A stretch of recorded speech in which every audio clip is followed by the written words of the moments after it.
This is a question that I got from one of my subscribers. Basically wants to know how to delegate copywriting and work with junior copywriters. The question, Roy, I'd like your advice on delegating copywriting when you are a copywriter and have a high standard. It seems impossible to me, with a little frowny face afterwards. Thanks, Javi. Okay, Javi, I absolutely understand where you are coming from because this is hard.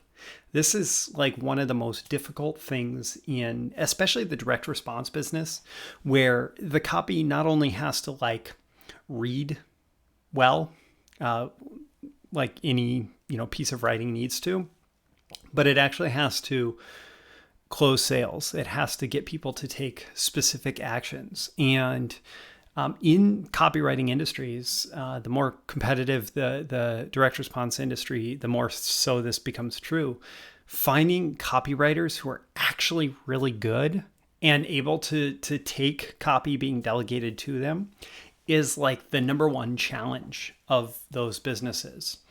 And so, as a copywriter myself who has had some success, I have actually dabbled with this. And I figure, because this is something that I've done, I figure one way to get into it would be to share a little bit of my story. Now, I don't want to, in this particular video, use a lot of names, but what I can tell you is that I've worked with copywriters for a number of years. And at some point, I wanted to go from like coaching them to bringing them on to working with my clients. And I did that for a while. And what I would do is I would take people who were really just like getting into the industry or getting into the niche, in my case, investment copywriting. And I would basically teach them my approach to writing the type of copy that I write for clients. And then I would hold their hand from the very beginning, and I would ultimately be the one who was responsible for the final copy that came out. Now, that was important because when I worked with these clients, because there was actually a third party involved. I don't know if there is for you, Javi, but because there was a third party involved, there was me, there was the copywriter I was delegating to, and there was the client that we were writing for. And so I was clear with that client. I said, I want to work with junior copywriters on this project. And so I need you to expect that that's what's going on. But because I wanted to charge my fees, not like the junior copywriters' fees, I also had to be willing to be completely responsible for the final copy that was delivered. And that included, I had to rewrite all the copy that was not ready to go out, that for whatever reason we decided was not good enough. And so my experience with that is I would go through with these copywriters, and oftentimes the first project involved the most rewriting. I would basically structure, and I'll talk about this in a minute, but I would basically structure what needed to be said. And then I would hand it to them to write a first draft. And then I would take it back, and basically I would take it from there. So they wrote a first draft, and then I would edit it. Sometimes there would be a couple more drafts in between, but I would edit it to the point that it needed to be delivered to the client. And occasionally what would happen is there wouldn't be enough time between that, like me getting that first draft and when we actually wanted to launch. So in order for me to like go back and forth with them, and the copy was too far from complete. And so I would just sit down and crank out the copy. And I didn't like that. I didn't think it felt good to the junior copywriter. It certainly was not the type of work that I wanted to be putting in when I hired junior copywriters. And it wasn't necessarily the best thing for the client or that either. But the reality is, like, ultimately I was charging for my copy. And so I had to deliver something that was on par with my copy to the client. And so like, I understand, like, this is difficult. And what ended up happening a few times was, really I can think of one very specific example of this. And then I ended up stopping doing this type of work before this happened again, but it absolutely would have happened and kept happening. So I worked with these people. I took them from being good, like they got to me and got to working with me because they were already good at what they did. And then I made them better. They worked with me for a few projects, and they were certainly learning. Like the working with me, these were people who were going to succeed anyway, so I don't want to claim all responsibility for it, but working with me made them better faster. And so they became really good. And I was splitting fees with them. So I was getting a portion of the fee. They were getting a portion of the fee. I was contributing to the project. They were contributing to the project. But you go through that 4 or 5 times and you get to a point where like they were getting better than the portion of the fee that they were getting for the project. And they could justify their own, complete projects with a bigger fee and keeping all the royalties. And so my expectation there in the role that I was working with them on was that basically I was capturing them for a moment, right? And they were moving on to bigger and better things than I could provide under the model that I had set up. I potentially could have changed the model and it would have been different. But the model that I had set up was really one where I could work with these copywriters for a few projects and then they would move on. And great, awesome for them. I don't begrudge them at all for it. But it also meant that I would put months and months of work into making them better. And I would get paid for that. Like, let's not forget that. But then all that work would then move on to benefit someone else. And so when you are doing your best at working with other copywriters, what is very possible, and this is true of all employment situations, what is very possible is you're going to work with them for a while and they're going to move on. You're going to work with them for a while and they're going to move on. And so you're going to have to commit to doing this process over and over and over again. And it's just something that you accept and deal with. So how do you accept and deal with it when you will always have a staff of junior writers, if that's who you're choosing to work with, who are who don't naturally write copy up to your high standard, because as soon as they write copy up to your high standard, they're moving on. How do you do that? Well, I have 5 different, I'll throw them out there as ideas. I'll call them ideas. The first one is to delegate first drafts. So this was my approach when we're writing like 8,000 to 10,000 word long form financial promos. And some of these writers had never done that before. I couldn't necessarily entrust them with the blank page to begin with, because there's so much more going on below the surface than what you actually see in the final promo. And so what I would do is I would interview the client or the guru or the voice of the promotion, and I would pull out a whole bunch of information and I would do some research and I would kind of nail down the idea that we're going to go with, and I would start to structure the promo, and I would actually define an outline, and I would work with them on this and be in conversation with them on this. And sometimes these would be done, like some of this work would be done on calls with the copywriter, and some of this work would be done having them kind of as a fly on the wall for my conversation with the client. But I would do a lot of the initial work of like structuring everything. And then I would say, here, you have this structure, go start writing.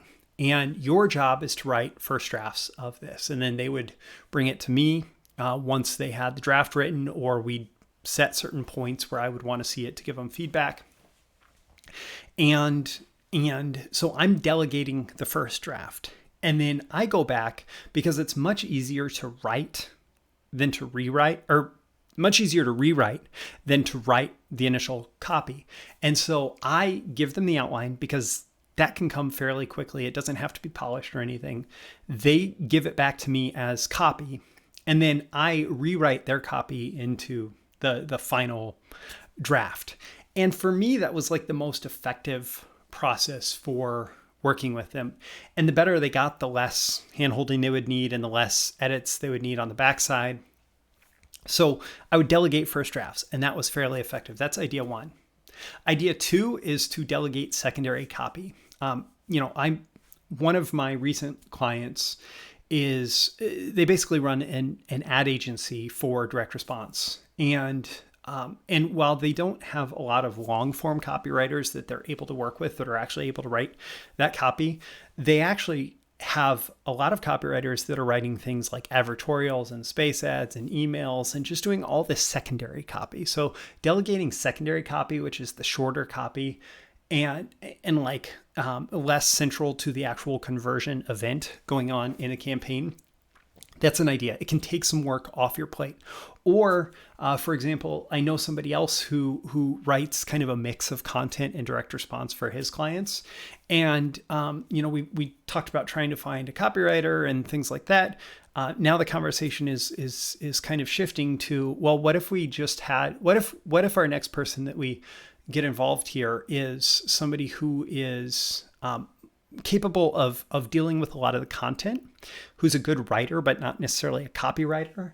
And so finding opportunities like that, again, delegating secondary copy, not the copy that actually has to get response, but all the additional copy that goes in. And you can always take secondary copy and incorporate it into a sales message. So they could write chunks, and then you can figure out how you fit that into your bigger sales message.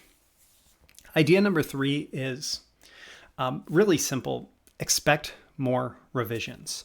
So one of the things that once you get good as a copywriter, oftentimes you start to think of yourself as somebody who doesn't have to make a bunch of revisions. And that's not necessarily right. It just is. And so, a copywriter might get down to, I can usually get by with 1, 2, maybe 3 revisions. But if you're working with a junior copywriter, if you expect somebody who has way less experience than you to only need 1 or 2 rounds of revisions, that's actually on you. It's not on them.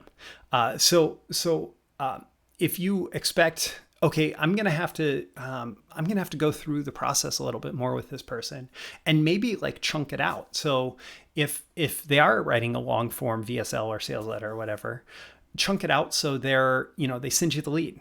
And you do a feedback process on the lead. And then they send you the lead plus the rest of the pitch, which is usually the first 3,000 to 5,000 words. Everything up to the introduction of the product and the offer as like a product, right? So that they send you that, and you go through the revision process with them on that. And then they do the offer, and you go through the revision process on that, and then you do a pass through on the whole thing. And so just expect more revisions. Another thing, so many of these things are about you. They're not about the copywriter, actually, except that it's not yours, that the copy is not yours. And I think that this can be a really hard thing for entrepreneurs in general who consider themselves to be good at the skills that are necessary in their business. Like, you launch your business and you have to do everything. But then the process of building a business is to put people around you who can do things at least good enough that your business can continue to thrive. And they may not do it exactly like you would, and they may not do it. You may even think that it's not quite the same level of quality. It's even better if you can hire people who are better than you at everything.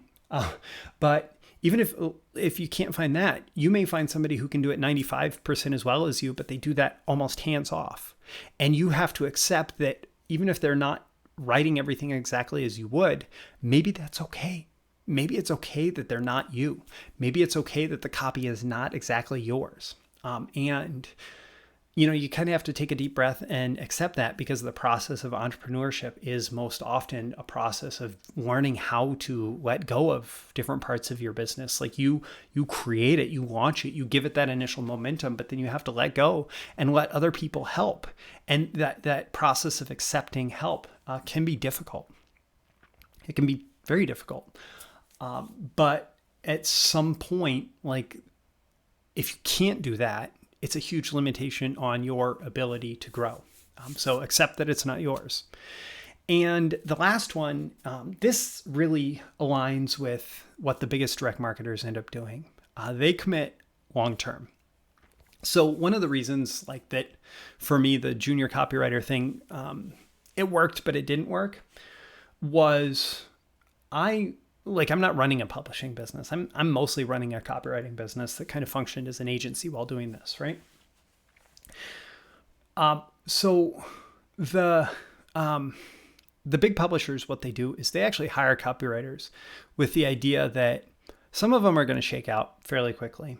Some of them are never going to really work out, but maybe they can contribute in some areas. And some are going to become really good copywriters, but they don't expect anybody to really, really start to contribute for anywhere from like 12 to 24 months.